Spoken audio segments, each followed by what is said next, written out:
Bonjour à tous, j'espère que vous allez bien. Bon alors les amis, la grosse info du jour, Emmanuel Macron écarte l'option d'un gouvernement du NFP au nom de la stabilité institutionnelle. La fameuse. Et oui, vous avez bien compris, il a fait ce que tout le monde pensait qu'il allait faire. Le paillasson. En plus, si vous pensez qu'il est venu nous le dire de vive voix, ou au moins le dire de vive voix au NFP, vous vous trompez gravement. Et non, il a écrit un communiqué, une lettre, comme d'habitude. Je sais pas si vous avez remarqué les amis, mais depuis qu'il nous a annoncé la dissolution de l'Assemblée, il fait plus de discours, il écrit que des lettres. Tu m'étonnes, avec ce qu'il met dedans, il arrive pas à le dire à voix haute, il bégaye. Du coup, il fait comme un lâche qui largue sa copine par SMS, il écrit « C'est trop ça. Oh Manu, t'es le président, bombe le torse un peu. Attends, tu les avais devant toi, dans ton bureau, il y a 2-3 jours, tu leur as souri comme si de rien n'était, tout se passe bien. Et derrière, tu fais quoi? T'écris une lettre où tu leur dis, ah, ça va pas être possible.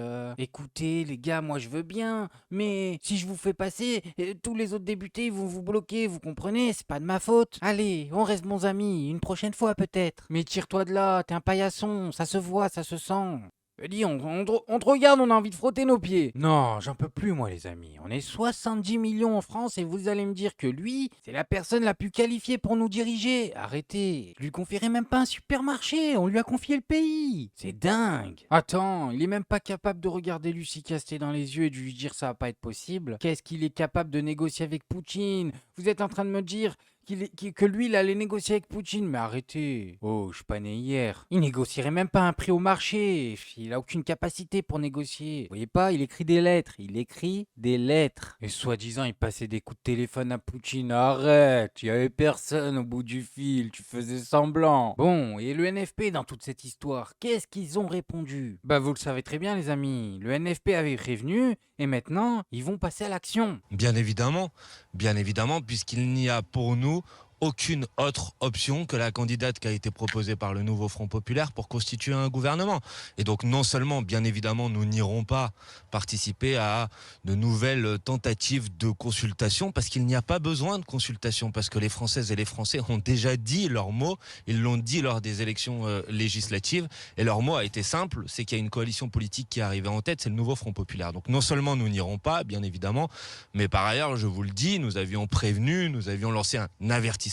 Il est évident que ce soir, nous continuons à engager la voie de l'utilisation de l'article 68 de la Constitution pour la destitution du président de la République, parce que par cette décision, en vérité, il usurpe les pouvoirs qui sont les siens, puisqu'il ne tient pas compte du résultat des élections législatives. Mais en fait, ce que vous n'avez pas compris, et vous allez bientôt le comprendre, c'est que l'article 68, Macron, il s'en bat les steaks. Non mais à un niveau intersidéral. À ce qui paraît, il l'a fait imprimer sur son PQ, il se torche avec tous les jours. Je sais de sources quasiment certaines qu'il aurait dit, si votre motion de censure, elle passe l'Assemblée, il veut bien s'en couper une. Mais si elle passe le Sénat, il coupera même l'autre. Elle va rien passer. Il est tranquillou bilou. Attendez, réfléchissez 2 minutes. En fait, il n'a pas besoin de contenter le peuple.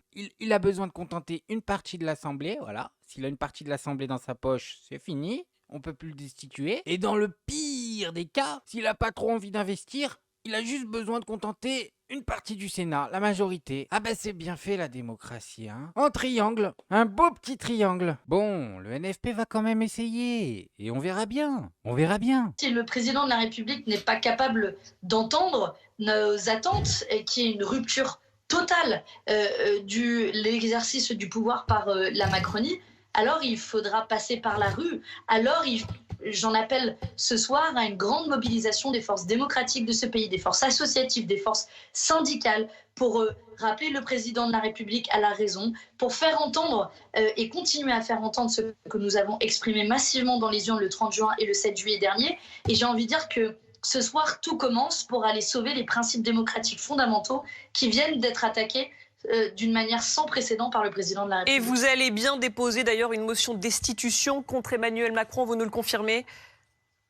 Oui, je vous le confirme, on va utiliser tous les moyens qui sont à notre disposition. Et tous ces moyens démocratiques existent. La motion de censure que vous mentionnez, l'article 68 de la Constitution qui dispose d'une possibilité de destitution en cas de manquement à ses devoirs. Et je pense qu'on peut arguer du fait que le président de la République, en s'asseyant sur le résultat des élections, manque à ses devoirs. Et puis, j'espère que la pression populaire pourra grimper dans les heures, les semaines qui suivent pour finalement ne pas laisser rester les bras croisés face à ce moment historique dans l'histoire de la Ve République qui est certainement en train de vaciller à l'heure où je vous parle. Mais quelle pression populaire? Vous allez faire quoi exactement? On se réunit tous les samedis, on met un gilet jaune? Bah oui, allez-y les gars, je suis derrière, ça va marcher, vous inquiétez pas. Non, non, c'est pas comme si on avait déjà essayé et qu'ils s'en battaient totalement les steaks. Allez-y, bah, pas de soucis. Et même si vous faites bien le boulot, si l'un d'entre vous se démarque,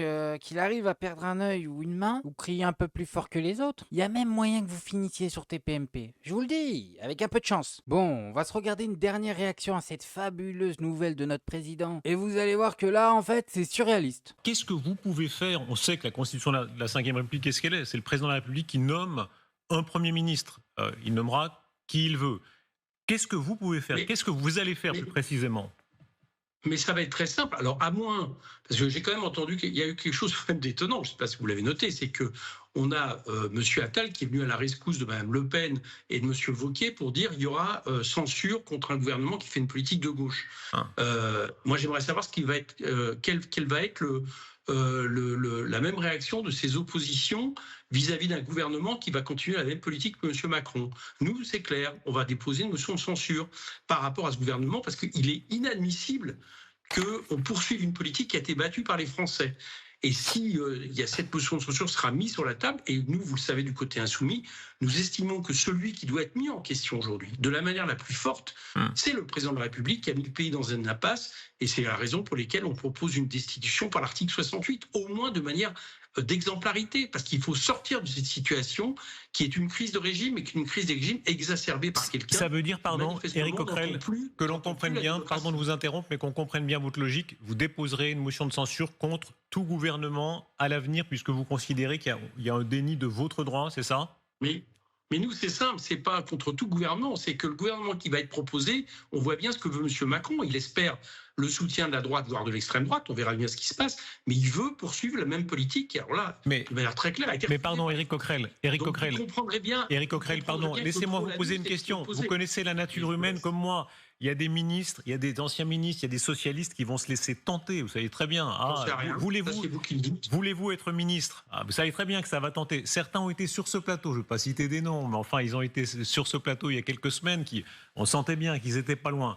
Qu'est-ce que vous allez faire? Incroyable ça ou pas? Il est en train de nous dire, il y en a, on leur graisse la patte, on sait qu'ils vont céder, ils étaient sur ce plateau, qu'est-ce que vous allez faire? Mais déjà donne-nous leur nom, qu'ils se fassent tous destituer, c'est quoi ça? Mais on est où là? Chez les Barbapapa? Attendez, alors vous donnez des postes de ministres à des personnes dont vous avez graissé la patte. Vous voyez pas le problème. Si le gars que t'as embauché, il a donné sa loyauté à l'argent, tu le sais, puisque tu lui as graissé la patte pour qu'il vienne, c'est qu'il suffit de le payer plus cher pour qu'il change de loyauté, mais c'est la base. Mais je vous le dis, il est là le vrai problème du pays. En fait, les mecs qui prennent des décisions pour tout le monde, c'est des mecs pas fiables. Voilà, alors allez savoir à quel intérêt il pense au moment où il signe la loi, mais il est pas fiable. Et le journaliste, lui, ça le fait sourire, parce qu'il comprend même pas ce que ça implique. Ou alors il s'en fout. Bon, en tout cas, le NFP n'est pas passé, donc rien ne va changer. Et même à droite, hein, je vous vois les mecs de droite. Vous êtes contents, vous faites la fête. Mais rien va changer, ça va s'empirer même. Attendez-vous à ce que ça s'empire. Votre seul projet, c'était d'écarter le NFP. Ok.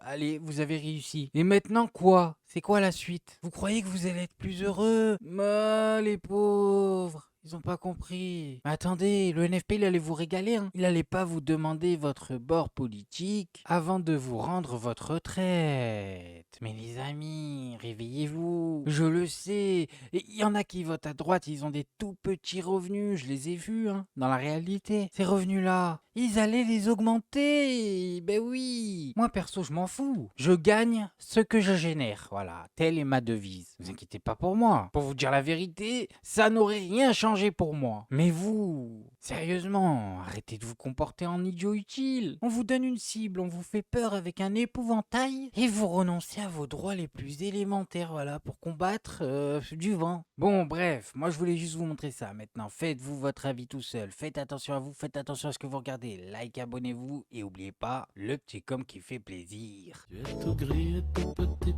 poney. Petit poney. Tu gambades dans les prés sans